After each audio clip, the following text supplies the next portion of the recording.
invited to comment, please click lower hand. As a reminder, the FSSB is subject to the Bagley-Keene Open Meeting Act. The Bagley-Keene Act requires the board meetings to be open to the public. As such, it is important that board members refrain from emailing, texting, or otherwise communicating with each other off the record during board meetings, because such communications would not be open to the public and would violate the Act. We also ask that you not use the Zoom chat feature, as these comments or questions may not be viewable by the public.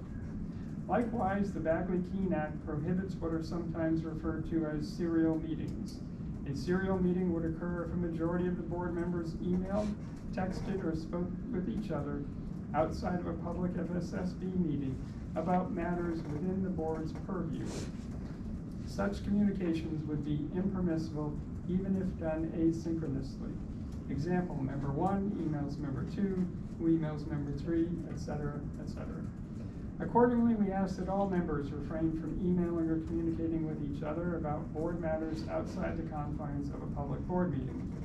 That concludes our do's and don'ts, and welcome everybody. So it is my pleasure to welcome everybody to this meeting. We are honored to have a couple of new attendees. Certainly one, Laura Josh, who has been appointed to the Financial Solvency Board. And maybe in order of introduction, I'll start with Laura first. You can give us a background of yourself and welcome you to the board, and then we'll ask the other board members here in person and then online to introduce themselves. Laura. Thank you. So I represent large group purchasers. I play several roles in that area. I serve as general manager for California Schools Viva, which is a large governmental purchaser. We represent over 80 employers and 170,000 members across the state of California. I also serve as the president for RPA San Diego, which is risk program administrators. We manage multi-employer risk pools. Now in all 50 states, both property and casualty and healthcare pools, as well as chairman of the California Healthcare Coalition, which is a coalition of coalitions, which represents over 1 million Californians that participate in labor management pools across the state. So thank you, excited to be here. Great to have you, thank you. Then we'll go over to Laura. You want to introduce yourself? Yeah. So I was here 2 meetings ago, but I'll introduce myself. I'm Milman Actuary. I work a lot in the public sector space in general, but California specifically, so I do a lot of work with CalPERS. Not a health plan, but they're in that so that background experience is still relevant here. Great, well welcome. David? Hi, my name is David Sidemore. I'm a neuroradiologist with Sutter Medical Group, and I am the Director of Quality and Safety for Sutter Medical Foundation, and I'm happy to be here and happy to meet you. Great, and then we'll do members online. Let's see, Mark? You're on mute, Mark? Okay. Yep, got it. Hi, I'm Mark Kogan. I am a gastroenterologist in private practice in Berkeley and San Pablo. Have been a prior board member of California Medical Association and have been involved as medical director of some managed care organizations in the past as well. So happy to be here. Great. Andy, you on? Yep, happy to introduce myself, thank you. Andy Martinez-Patterson, I'm the CEO of the Community Health Center Network. It's a IPA MSO in Alameda with 8 F2HCs, and our main health plan partner is Alameda Health Consortium, or Alameda Alliance for Health, sorry, lots of Alameda. And I also sit on the board of the health plan. Thank you. Great, thank you. Jared? Well, good morning, I'm Jared McNaughton, the CEO at Inland Empire Health Plan in the Riverside and San Bernardino County region. And we are the public entity plan, one of the 17 local health plans of California, with about 1.5 million members here in the IE. And it's great to be with you. I'm sorry that I'm driving out to one of our rural areas today, so I apologize that I can't be with you on camera, but it's great to be with you on the phone today. Thank you, Jared. Jeff? Hi, I'm Jeff Rideout. I'm the CEO of the Integrated Health Association. I'm the immediate past chair of this committee, but I hope I don't look like a lame duck. And Paul, I'm sure you're going to do a great job. Thank you, Jeff. Jessica. You're on mute. There you go. I was definitely muted, sorry. My computer audio wasn't working, so I dialed in on my phone. Jessica Stoner, I am the CFO of HealthNet, so Health Benefits.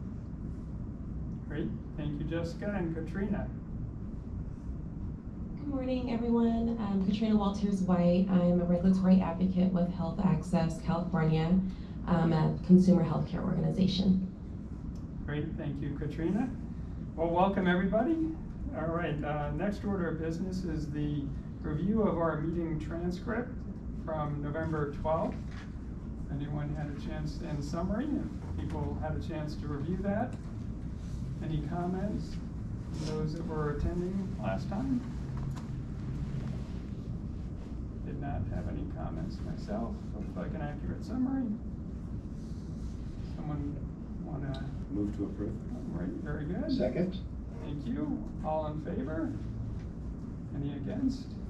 All right, it will pass. Well, with that, I will turn it over to our lovely director, Mary. Thank you, for your Paul. opening All remarks. right, well, good morning. Mary Watanabe, Director of the Department of Managed Healthcare. Thank you for your patience as we're working through all of our technical issues today. And again, thank you to Dr. Kogan for your interest in continuing to serve on the board and your reappointment. And Laura, we're excited to have you on the board. I think we've been looking for a large group purchaser here for quite some time, so excited to have your perspective on the board. Just quickly, usually in January, we have an update on the governor's budget. As if you've been tracking the governor's budget for January, you know that most of the items were deferred to the spring and for May revise, so I don't have a lot to update on the budget this meeting.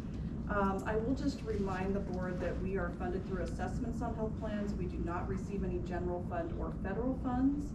But I will note that the impacts of the state budget and a lot of the federal changes will impact the programs that DMHC regulated plans have members in, and so we are, of course, tracking that very closely.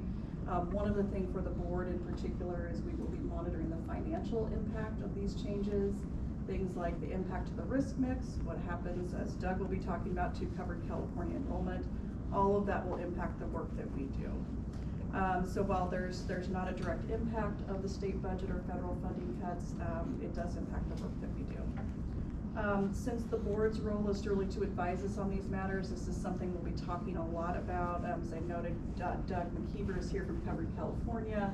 We'll likely have DHCS come back later in the year to talk more about the state budget and HR1 impacts. We also are planning to have the Office of Healthcare Affordability come back and talk about the work that they're doing. So more to come in the rest of the year.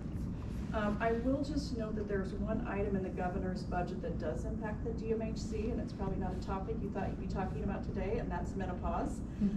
There is a proposal in the governor's budget that would really focus on increasing access to menopause evaluation and treatment. That does impact the DMHC. I will just say I really applaud both the governor and the legislature for taking on this important issue. It's an issue that's very important to me. As we've been talking about it within our department, it's an issue that's a hot topic to my staff as well. But the focus here is really on provider and enrollee education. So the proposal really reiterates the existing coverage requirements for both commercial plans licensed by DMHC and the Department of Insurance, as well as Medi-Cal plans. There's existing requirements to cover the evaluation and treatment of menopause symptoms. The proposal also would require plans to use nonprofit criteria when making utilization management decisions. And there are requirements around provider and enrollee education, including an annual assessment after the age of 40. And plans would be required to send out information to both their providers and their members about menopause symptoms and treatment options. There's also $3 million for an outreach and education campaign through our California Health and Human Services. So I'm excited to see this important topic being discussed. And with that really concludes my remarks. I'm happy to take any questions on any of my updates or anything else from the board first, and go to the public. Yep. So any questions from the board? One question. Yes, Dave. In the menopause rule, there was initially some proposals for mandatory provider education periodically. Did they go through the final version? Yeah, so the proposal right now includes continuing education requirements that basically would give an additional hour, so 2 hours for every 1 hour of continuing education for providers that go through training certification on menopause. There's also a requirement that plans have a menopause program that includes incentives for providers to become certified and trained in menopause. And there's a requirement for the plans to send information out to providers on the latest criteria.